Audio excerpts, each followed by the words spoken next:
ان چاروں فرائض منصبی پر ذرا غور سے نظر ڈالنے کی ضرورت ہے اور ان کو اچھی طرح سمجھنے کی ضرورت ہے۔ پہلی بات تو یہ کہ پہلا فریضہ منصبی یہ بیان فرمایا گیا کہ وہ لوگوں کے سامنے قرآن کریم کی آیتوں کی تلاوت فرمائے۔ تلاوت کے معنی ہے پڑھنا، اور آیتوں کے پڑھنے کو نبی کریم صلی اللہ علیہ وسلم کی دنیا میں تشریف آوری کا ایک پہلا اور مستقل مقصد قرار دیا گیا ہے، جبکہ آگے کتاب اللہ کی تعلیم یعنی اس کے معنی سمجھانے اور اس کی تشریح کرنے کا ذکر الگ سے کیا گیا۔ اس سے یہ بات معلوم ہوئی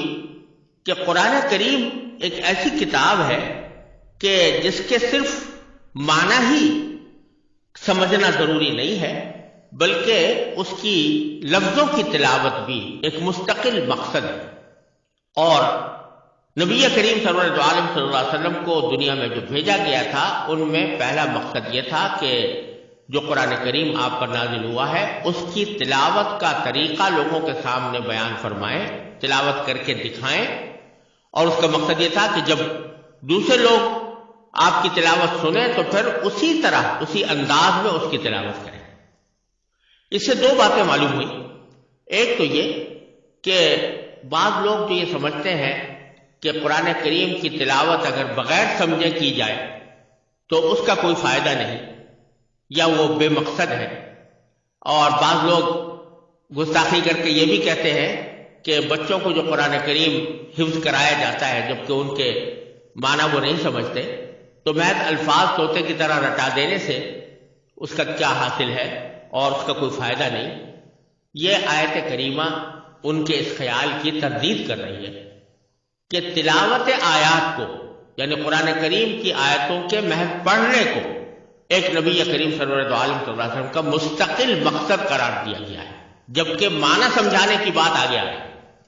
تو معلوم ہوا کہ تلاوت بذات خود ایک مقصود ہے۔ اسی لیے احادیث میں نبی کریم صلی اللہ علیہ وسلم نے یہ ارشاد فرمایا کہ اگر کوئی شخص قرآن کریم کی تلاوت کرے تو ایک ایک حرف کے اوپر 10 نیکیاں اس کے نامہ اعمال میں لکھی جاتی ہیں۔ لہذا تلاوت قرآن سمجھ کر کرنا تو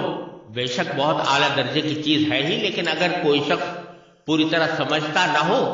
اور بغیر سمجھے بھی تلاوت کرے تو وہ اس کے لیے ایک ثواب کا کام ہے۔ یہ دوسری کتابوں کی طرح نہیں ہے کہ جس میں صرف معنی ہی مقصود ہوتے ہیں، الفاظ مقصود نہیں ہوتے۔ یہ الفاظ اللہ تبارک و تعالیٰ کے الفاظ ہیں، یہ اللہ تعالیٰ کا کلام ہے، اور کلام اللہ تعالیٰ کی صفت ہے۔ لہذا یہ اللہ تبارک و تعالیٰ کی ایک عظیم صفت کا مظاہرہ ہے، اور اس صفت کا مظاہرہ ہونے کی وجہ سے ان کا صرف پڑھ لینا بھی موجب اجر و ثواب ہے، موجب خیر و برکت ہے، بلکہ ان الفاظ کے جو نقوش کتاب پر لکھے ہوئے ہیں وہ دیکھ لینا بھی ایک بہت بڑا برکت کا ذریعہ ہے۔ لہذا یہ سمجھنا کہ بغیر سمجھے تلاوت کا کوئی فائدہ نہیں، یہ اس آیت کی مخالفت ہے، اور یہ آیت اس کی تردید کر رہی ہے۔ دوسری بات اس سے یہ معلوم ہوئی کہ چونکہ تلاوت بذات خود ایک مقصد ہے، لہذا آپ جو لوگوں کے سامنے تلاوت کرتے ہیں لوگوں کو چاہیے کہ جب وہ خود تلاوت کریں تو اسی انداز سے کریں جس انداز سے نبی کریم سرور دو عالم صلی اللہ علیہ وسلم نے تلاوت فرمائی، اور خود رسول کریم صلی اللہ علیہ وسلم کو اللہ تبارک و تعالیٰ نے یہ حکم دیا کہ جب حضرت جبریل امین علیہ السلام آپ کے پاس قرآن کریم لے کر آئیں اور وہ آپ کے سامنے پڑھیں تو آپ بھی اسی طرح پڑھیے جس طرح جبریل امین علیہ السلام نے آپ کے سامنے پڑھا تھا۔ چنانچہ سورہ قیامہ میں اللہ تبارک و تعالیٰ نے نبی کریم صلی اللہ علیہ وسلم کو خطاب کرتے ہوئے ارشاد فرمایا کہ فَإِذَا قَرَأْنَاهُ فَاتَّبِعْ قُرْآنَهُ، یعنی جب ہم تلاوت کریں، اور ہم تلاوت کرنے سے مراد یہ ہے کہ جب ہماری طرف سے جبریل امین علیہ السلام آ کر آپ کے سامنے قرآن پڑھیں تو فَاتَّبِعْ قُرْآنَهُ، تو پھر ان کے پڑھنے کی طریقے کی اتباع کیجئے، یعنی جس طرح وہ پڑھ رہے ہیں اس طرح آپ بھی پڑھیے۔ ثُمَّ إِنَّ عَلَيْنَا بَيَانَهُ، پھر ہماری ذمہ داری ہے کہ ہم اس کے معنی بھی آپ کو سمجھائیں گے، اس کے معارف سے بھی آپ کو باخبر کریں گے۔ لیکن جہاں تک تلاوت کا تعلق ہے تو جس طرح جبریل امین آپ کے سامنے تلاوت کر رہے ہیں تو آپ بھی اسی طرح تلاوت کریں۔ تو نبی کریم صلی اللہ علیہ وسلم اس طرح تلاوت فرماتے تھے جس طرح جبریل امین علیہ السلام نے آپ کے سامنے تلاوت کی۔ اور پھر امت کو بھی حکم یہ ہے کہ جب وہ قرآن کریم کی تلاوت کرے تو اسی طرح کرے جس طرح نبی کریم سرور دو عالم صلی اللہ علیہ وسلم نے تلاوت فرمائی۔ اور اس امت محمدیہ علی صاحب الصلاۃ والسلام کی ایک بہت بڑی محبت اور عشق کا ایک تقاضا ہے اور اس کا مظاہرہ ہے کہ اس امت نے نبی کریم صلی اللہ علیہ وسلم کی تلاوت کے طریقے کو نہ صرف محفوظ رکھا بلکہ اس کو ایک مستقل علم کی بنیاد بنا۔ وہ علم تجوید کہلاتا ہے۔ تجوید کے معنی ہے قرآن کریم کو اچھی طرح پڑھنا، یعنی اس طرح پڑھنا جس طرح نبی کریم سرور دو عالم صلی اللہ علیہ وسلم نے پڑھا۔ یہ علم تجوید ایسا علم ہے کہ جس کی کوئی نظیر کسی دنیا کی زبان، کسی مذہب و ملت میں موجود نہیں، اور وہ اسی لیے ایجاد کیا گیا، اسی لیے اس کو وضع کیا گیا کہ قرآن کریم کی تلاوت اس طرح کی جائے جس طرح نبی کریم صلی اللہ علیہ وسلم نے فرمائی، اور اس میں یہ بات واضح طریقے پر بتا دی گئی کہ کون سا حرف کس جگہ سے نکلے گا اور کس طرح اس کو ادا کیا جائے گا۔ غالباً دنیا کی کسی بھی زبان میں ایسا کوئی علم موجود نہیں ہے کہ جس میں یہ تفصیل بتائی گئی ہو کہ اس زبان کا فلاں حرف منہ کے کس حصے سے نکلے گا اور کس حصے سے نکالا جائے تو وہ درست ہوگا اور کون سے حصے سے نکالا جائے تو غلط ہوگا۔ ایسا کوئی علم کم از کم میرے علم میں نہیں ہے کہ دنیا کی کسی اور زبان میں ہو۔ لیکن چونکہ امت محمدیہ علیہ صاحب الصلاۃ والسلام کو تلاوت کا حکم دیا گیا تھا اور تلاوت میں نبی کریم صلی اللہ علیہ وسلم کی طریقے کی اتباع کا حکم دیا گیا تھا، اس واسطے اس امت نے قرآن کریم میں جتنے حروف استعمال ہوئے ہیں ان میں سے ہر حرف کے ادائیگی کا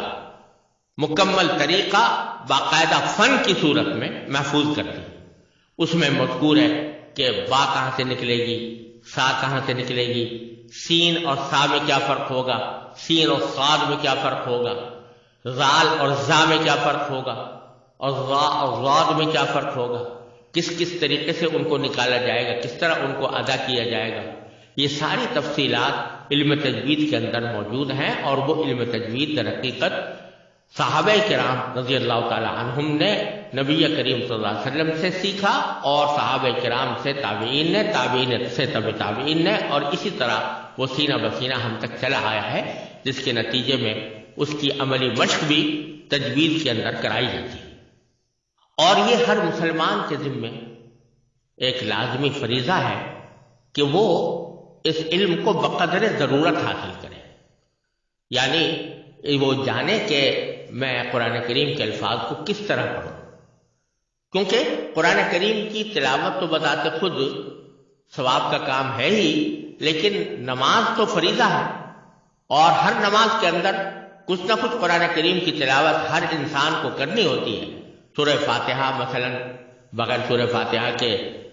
پہلی 2 رکعتوں میں اگر سورہ فاتحہ نہ پڑھی جائے تو نماز ہی نہیں ہوتی، تو اسی طرح سورہ فاتحہ کے بعد بھی کچھ نہ کچھ کوئی سورت تلاوت کی جاتی ہے۔ تو قرآن کریم کی تلاوت نماز کا ایک حصہ ہے،